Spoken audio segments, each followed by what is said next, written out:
মুভির শুরুতে আমরা গণেশ নামের একটা ছেলের পরিবারকে দেখতে পাই, যারা গণেশের জন্য মেয়ে দেখতে মেয়ের বাসায় যাচ্ছিল। গণেশের ফ্যামিলিতে তার মা, ভাবি, ভাই আর তার একটা ভাতিজা ছিল। তারা কিছুক্ষণের জার্নির পর মেয়ের বাসায় পৌঁছে যায়, যেখানে মেয়ের বাবা প্রথমেই মেয়েকে দেখায়। মেয়েকে দেখার পর গণেশের ভাই বলে, মেয়ে তো সুন্দর আছে। এইসব শুনে মেয়ের বাবা ভাবে যে গণেশের ভাই হলো ছেলে যার সাথে তার মেয়ের বিয়ে হবে। কিন্তু যখন মেয়ের বাবা বুঝতে পারে যে এটা আসলে গণেশ না, গণেশের ছোট ভাই, আসলে তারা এসেছে মেয়েকে পছন্দ করার জন্য, তখন তার বাবা রেগে যায় আর তাদের সামনে একটা লোককে ফোন করে অনেক গালি দেয়। আসলে সেই লোকটাই বিয়েটা ঠিক করেছিল। তার বাবা লোকটাকে ফোন করে বলে যে কেমন ফ্যামিলিকে পাঠিয়ে দিয়েছ আমার বাড়িতে। যেই লোকের ভাইয়ের মেয়ের বয়সে 8-10 বছর বয়স হবে, তাহলে তার বয়স কত হবে? এরপর থেকে এরকম কোনো ফ্যামিলিকে আমাদের বাসায় পাঠাবা না। এইসব শুনে গণেশের পরিবার ওখান থেকে চলে যায় লজ্জা পেয়ে। আসলে গণেশের অনেক বয়স হয়ে গেছে, কিন্তু তার এখনো কোনো বিয়ে হয়নি। এখন পর্যন্ত 49টা সম্বন্ধ এসেছে তার জন্য, কিন্তু কারোর সাথেই তার বিয়ে হয়নি। সব কয়টা বিয়ে ভেঙে গেছে। এই জন্য গণেশের পরিবার সবসময় অনেক চিন্তায় থাকে। তাই তারা মেয়ের খোঁজ পেলেই দেখতে যায় যেন গণেশের তাড়াতাড়ি বিয়ে হয়ে যায়। পরের সিনে দেখা যায় যে গণেশ একটা উকিল, তাও ভালো, অ্যাটলিস্ট উকিল তো। সেখানে কিছু গুন্ডা নকল পেপার রেজিস্টার করতে আসে আর তাকে অনেক ঘুষও দেয় এটার জন্য। গণেশ ডাইরেক্ট মানা করে দেয়। সে বলে যে ঘুষখোর আমার একদমই পছন্দ না। গণেশের কথা গুন্ডাগুলোর পছন্দ হয় না। তখন তারা তাদের লোকজনকে ডাকে। গণেশ কি 1-2 এর বাচ্চা নাকি? সেও মারা শুরু করে। গুন্ডাগুলোর মধ্যে যেগুলো ছিল বিবাহিত সেগুলোকে খুবই মারে, আর যেগুলো অবিবাহিত ছিল তাদেরকে চা খাওয়ায় আর বলে যে তুই দেখবি আমার মারামারি। মারামারি শেষে কিছুক্ষণ পর গণেশের একটা ফ্রেন্ড আসে তার কাছে। এসে একটা মেয়ের ছবি দেখায়, যে মেয়ের পরিবারের কাছে গণেশের পরিবার গিয়েছিল তাকে দেখার জন্য। গণেশের দেখে মেয়েটাকে ভালোই লাগে, কিন্তু গণেশ তো আর জানতো না যে মেয়ের পরিবার অলরেডি এই সম্বন্ধটাকে ভেঙে দিয়েছে। বেচারা। তার কিছুক্ষণ পরেই আগুনে ঘি ঢেলে দিয়ে দেখা যায় যে সেই মেয়েই আসে গণেশের কাছে তার বয়ফ্রেন্ডের সাথে। আসলে মেয়েটা গণেশের কোর্টেই ছেলেটার সাথে কোর্ট ম্যারেজ করতে এসেছিল। আর এই ঘটনা দেখে বেচারা গণেশ একবারে হতাশ হয়ে যায় আর মনে মনে ভাবে যে কি ভাগ্য আমার, যে মেয়েকে দেখতে গেছে আমার পরিবার, সে আমার সামনে আসছে অন্য ছেলের সাথে বিয়ে করতে। সে ভাবে যে সে হয়তো সিঙ্গেলই মরবে সারা জীবন। পরের সিনে সিদ্ধি নামের একটা মেয়েকে দেখায়, যার ফ্রেন্ড তার বয়ফ্রেন্ডের সাথে ফোনে কথা বলছিল। সিদ্ধি তার ফ্রেন্ডকে বলে, দেখো সব ছেলে আসলে একই রকমই হয়, কেউই ভরসার যোগ্য না আজকালকার দুনিয়াতে। তোমার কাছে মন ভরার পর অন্য মেয়ের কাছে চলে যাবে, এই জন্য এখনো সময় আছে, এইসব থেকে দূরে থাকো। সমুদ্রের ধারে এসে অনেকগুলো কাপলকে দেখায় আর বলে যে এখানে এতগুলো কাপল দেখছো, কেউ কারো পার্টনারের উপরে লয়াল না। কিন্তু সিদ্ধির ফ্রেন্ড মানতেই নারাজ যে সব ছেলে একরকমই হয়। সিদ্ধি সেখানে গণেশের ফ্রেন্ডকে দেখতে পাই, আর গণেশের ফ্রেন্ড কাউকে খুঁজছিল তার ছবি তুলে দেওয়ার জন্য। সিদ্ধি দ্রুত গণেশের ফ্রেন্ডের কাছে যায় আর তাকে কিছু পোজ দিতে বলে। গণেশের ফ্রেন্ড পোজ দিতে দিতে ভুলে পানিতে পড়ে যায়। তারপরে সিদ্ধি সেখানে উপস্থিত সকল ছেলেকে বলে যে এই ছেলেকে বাঁচাবে তাকে আমি গালে কিস করব। তারপরে আর কি হবে, সব ছেলে তার গার্লফ্রেন্ডকে ছেড়ে গণেশের ফ্রেন্ডকে চলে যায় পানি থেকে বাঁচাতে। শুধু গণেশ যায় না সেখানে তার ফ্রেন্ডকে বাঁচাতে, যেটা দেখে সিদ্ধির অনেক ভালো লাগে। সে যে গণেশকে গালে কিস করে, এটা দেখে তো গণেশ আকাশ থেকে পড়ে যে আসলে মেয়েটা ছিল কি, এত সুন্দর একটা গিফট দিয়ে গেল। কিছুদিন পর গণেশ তার ফ্রেন্ডের বোনের বিয়েতে যায় অ্যাটেন্ড করতে। বিয়ে থেকে বাসায় ফেরার সময় রাতে হঠাৎই ভুলে সে একটা স্কুটিকে ধাক্কা মেরে দেয়, যার কারণে সে আঙ্কেলটা স্কুটি থেকে নিচে পড়ে যায়। গণেশ গাড়ি থেকে বের হয়ে এসে আঙ্কেলের হেল্প করতে চাচ্ছিল, কিন্তু তাদের ফ্লাইটেরও সময় হয়ে গেছিল। তাই তার ফ্রেন্ডরা বলে যে এখন আমাদেরকে ফ্লাইট ধরতে হবে আগে। এদিকে স্কুটি থেকে পড়ার কারণেও আঙ্কেলের একটু ব্যথা পেয়েছিল। বাসায় ফেরার পর গণেশের মা তাকে তার প্রতিবেশী বাসায় যেতে বলে। তার প্রতিবেশী আবার বিয়ের ঘটকালি করতো। প্রতিবেশীর বাসায় যাওয়ার পর প্রতিবেশী বলে যে তার কাছে সেই সব মেয়ের ঠিকানা আছে যাদের ডিভোর্স হয়ে গেছে, তুমি এখন চাইলে ডিভোর্সি মেয়েদেরকে বিয়ে করতে পারো। এই কথা শুনে গণেশ তো বলে, দেখো আমি কিন্তু এখনো ফ্রেশার বিয়ের মার্কেটে, তাই আমি বিয়ে করলে একবারে নতুন মেয়ে বিয়ে করবো, এসব ডিভোর্সি মেয়ে আমার চলবে না। দরকার হয় আমি সিঙ্গেলই মরে যাবো, কিন্তু এরকম ডিভোর্সি মেয়ে আমি বিয়ে করতে পারবো না। বাসায় আসার পর গণেশকে তার ফ্যামিলি আবার বিয়ের জন্য টিটকারি মারতে থাকে। গণেশের এই পরিস্থিতি দেখে গণেশের ফ্রেন্ড গণেশকে হ্যাপি ম্যাট্রিমনি নামের কোম্পানিতে নিয়ে যায়, যেখানে টাকা দিয়ে মানুষের বিয়ে ঠিক করা হতো। কোম্পানিতে যাওয়ার পর গণেশ জানতে পারে যে সেখানে 3 ধরনের সার্ভিস রয়েছে, সিলভার, গোল্ড, প্লাটিনাম। তাই সে ট্রাই করার জন্য সিলভার সার্ভিস নেয়। সার্ভিস নেওয়ার পর তাকে 10টা মেয়ের নাম্বার দেওয়া হয়। এই 10টা মেয়ের সাথে তাকে কথা বলতে হবে আর তার সম্পর্কেও বলতে হবে। যদি একে অপরকে পছন্দ হয় তাহলে তো হয়ে গেল, বিয়ে পাক্কা। এজন্য বাসায় আসার পর গণেশ সেই মেয়েদেরকে ফোন দেয়, কিন্তু ফোন দেওয়ার পর তো উল্টা ঘটনা ঘটে। অনেকগুলো নাম্বার ছিল রং নাম্বার, আর কিছু নাম্বারে ফোন দেওয়ার পর তো জানতে পারে যে সেই সব মেয়েদের বিয়ে হয়ে গেছে আর তাদের 2-3টা করে বাচ্চাও আছে। আসলে এই মেয়েগুলো অনেক বছর আগে তাদের নাম্বার ম্যাট্রিমনিতে দিয়েছিল, কিন্তু তাদের নাম্বার ম্যাট্রিমনি কোম্পানি এখনো ডিলিট করেনি। গণেশের ভাগ্য তো আরো খারাপ হয় যখন সেই নাম্বারগুলোর মধ্যে একটা নাম্বার হয় তার প্রতিবেশীর। ওই মেয়ের স্বামী তো এত রেগে যায় যে সে ওই ছেলের নামে পুলিশে কমপ্লেন করবে, কিন্তু কোনো মতে গণেশের ফ্যামিলি সেই বিষয়টাকে হ্যান্ডেল করে নেয়। তা নাহলে তো গণেশ আজকে আরো বেশি করে ফেসে যেত। এবার গণেশের একটা রাগ উঠে যায়। এমনি টাকা দিয়ে সে একটা সার্ভিস কিনেছে, তার উপরে রং নাম্বার, আর তাছাড়াও গণেশ ছিল মিডল ক্লাস ফ্যামিলির, তাই সে যে ম্যাট্রিমনি কোম্পানিতে কমপ্লেন করতে, কিন্তু সেখানকার স্টাফ উল্টা গণেশকে ম্যানিপুলেট করে তাদের গোল্ড সার্ভিস ধরায় দেয়। আর এই গোল্ড সার্ভিসে তাকে কি করতে হবে যে 10টা মেয়ের সাথে ফেস টু ফেস দেখা করতে হবে, আর যদি তাদের ভালো লাগে তাহলে বিয়ে বাক্কা। আর এই সার্ভিস ছিল পুরো 25,000 টাকার। কিন্তু এখন কি আর করা, বিয়ে তো করতে হবে, তাই এই সার্ভিসটার জন্য গণেশ রেডি হয়ে যায়। দেখা করতে যাওয়ার জন্য এবার তার প্রথম মেয়ে হয় সিদ্ধি। সিদ্ধিও গোল্ড সার্ভিস নিয়ে এসেছিল, আর তারও 10টার মধ্যে প্রথম ছেলে ছিল গণেশ।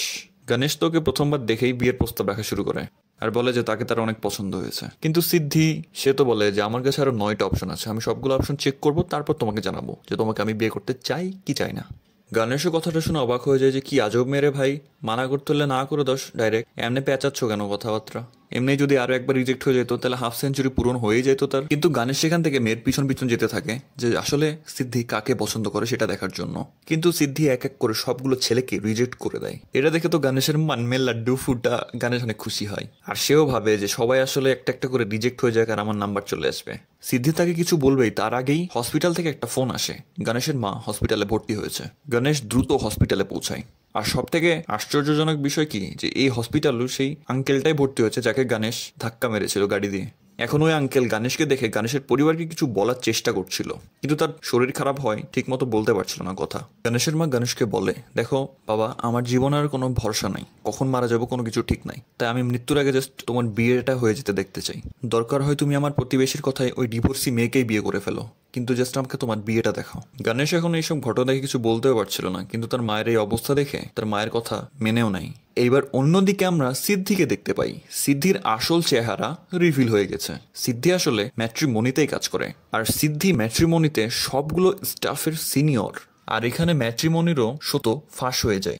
আসলে ফ্রেন্ড হয়েছে কি যে এখানে ম্যাট্রিমনি থেকে যে মেয়েগুলাকে পাঠানো হয় ছেলেদের সাথে দেখা করার জন্য, আসলে তারা ম্যাট্রিমনিরই স্টাফ।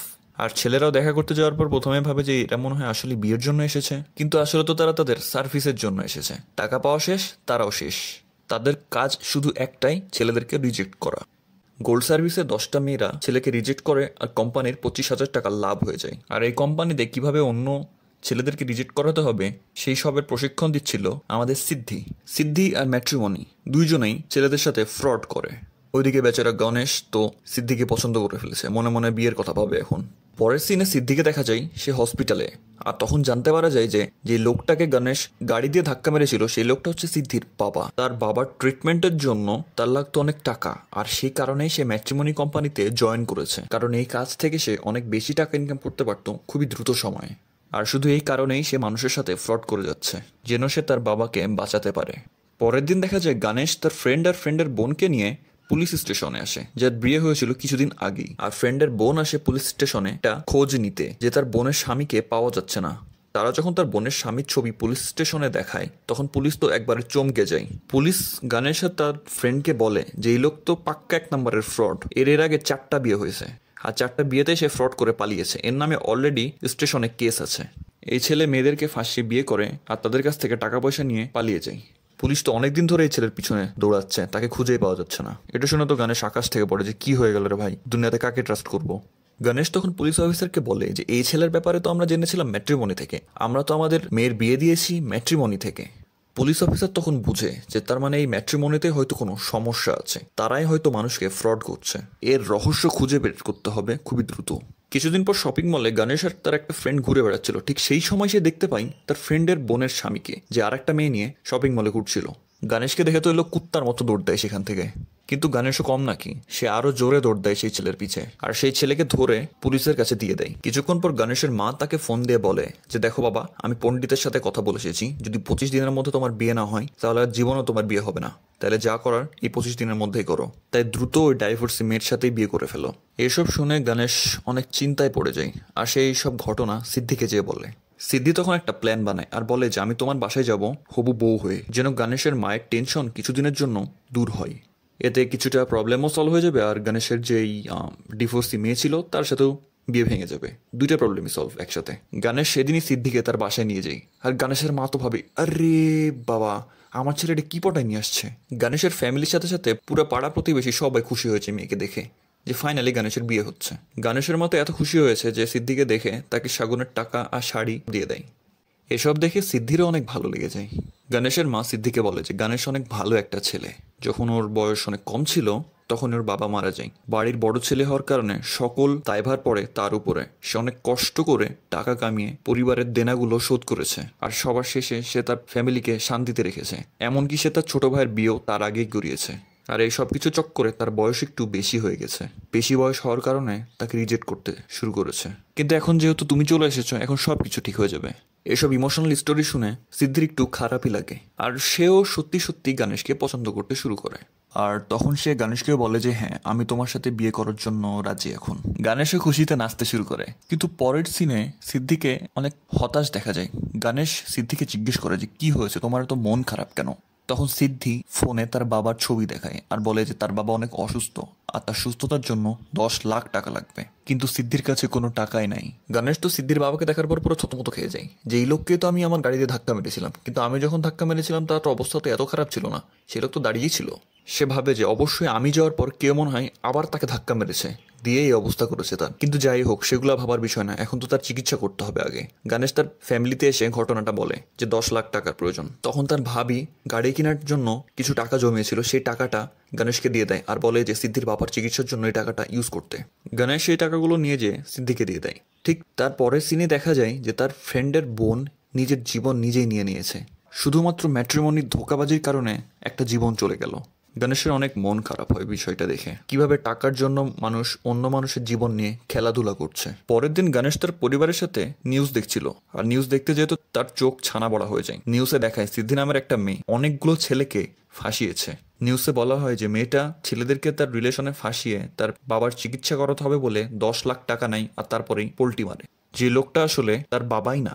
ম্যাট্রিমনি কোম্পানির মালিক তো বলে যে ওই মেয়ের নামে তারা পুলিশে কমপ্লেইন দিবে, যেন সিদ্ধিকে ফ্রডের জন্য অনেক কঠিন সাজা ভুগতে হয়। এখন এসব শুনে তো গণেশ আর তার পুরা পরিবার শকের মধ্যে পড়ে যায় যে কি হয়ে গেল, আবারও এক ফ্রডের চক্করে পড়লাম আমরা। গণেশ তো পুরো আগুন হয়ে সিদ্ধির কাছে দেখা করতে যায়, যেন সে সিদ্ধির কাছ থেকে সব প্রশ্নের জবাব পেতে পারে।